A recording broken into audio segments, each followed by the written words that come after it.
Voting is a fundamental right and an essential part of the democratic process in the United States.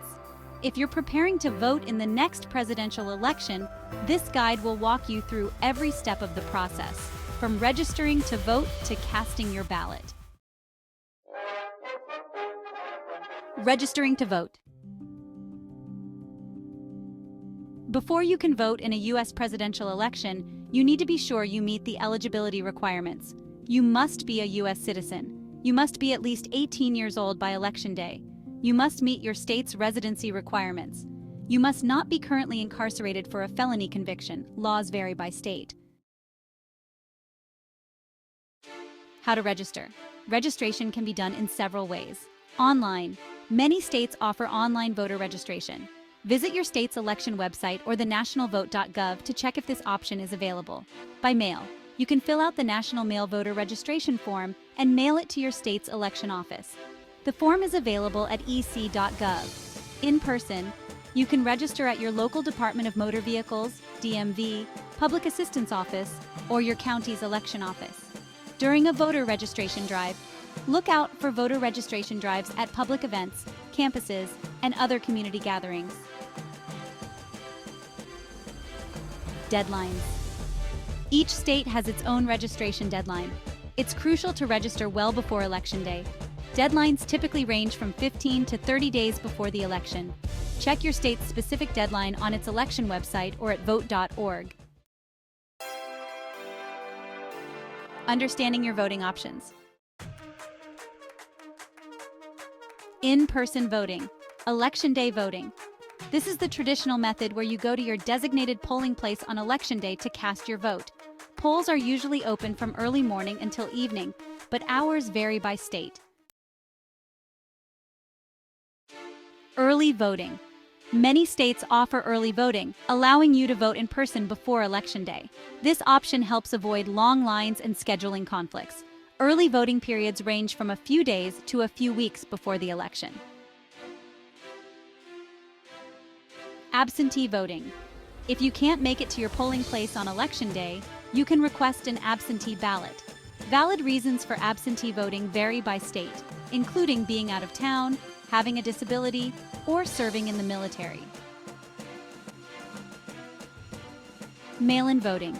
Some states offer mail-in voting to all eligible voters without needing a specific reason. You request a mail-in ballot, receive it by mail, fill it out, and send it back. Ensure your ballot is mailed back in time to meet your state's deadline. Preparing to vote. Researching candidates and issues. Before voting, educate yourself about the candidates and issues on the ballot. Presidential candidates.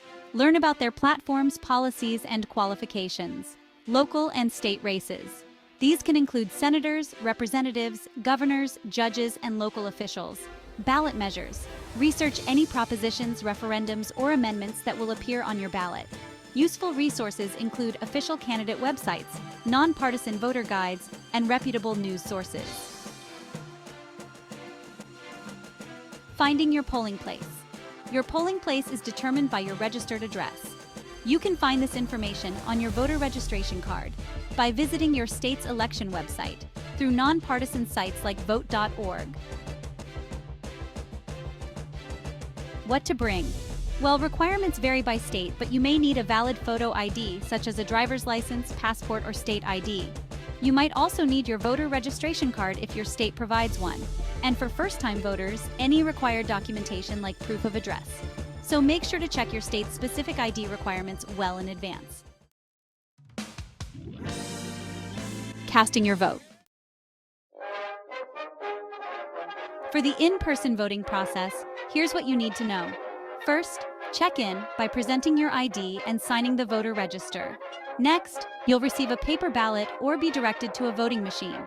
When it's time to vote, mark your choices clearly and follow the instructions carefully to ensure your vote is counted correctly.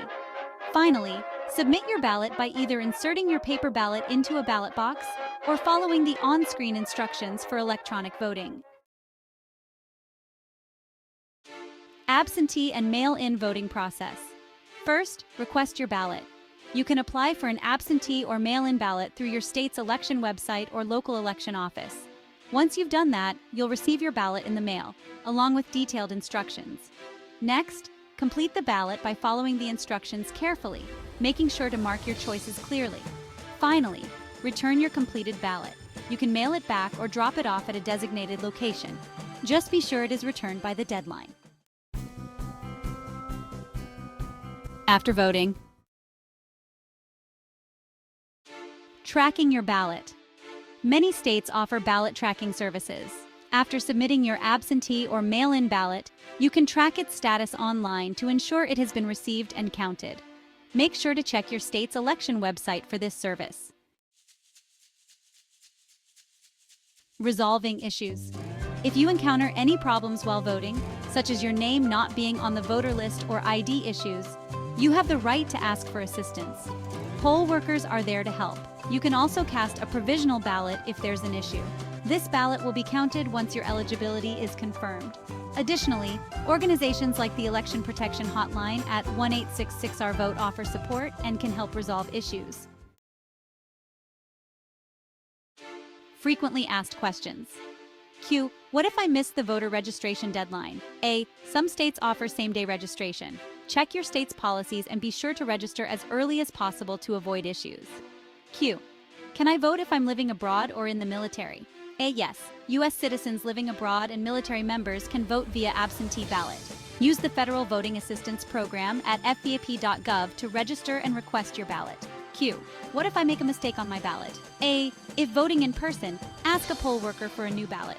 For absentee or mail-in voting, follow the instructions provided with your ballot for corrections. Q. How do I know if my vote was counted? A. Many states provide ballot tracking services. You can also contact your local election office to verify your vote was counted. Q. Can I bring someone to help me vote? A. Yes. Voters with disabilities or those needing assistance can bring someone to help or request assistance from a poll worker. Voting is a powerful way to have your voice heard. By following these steps, you can ensure that you are prepared and informed for the next presidential election. Happy voting!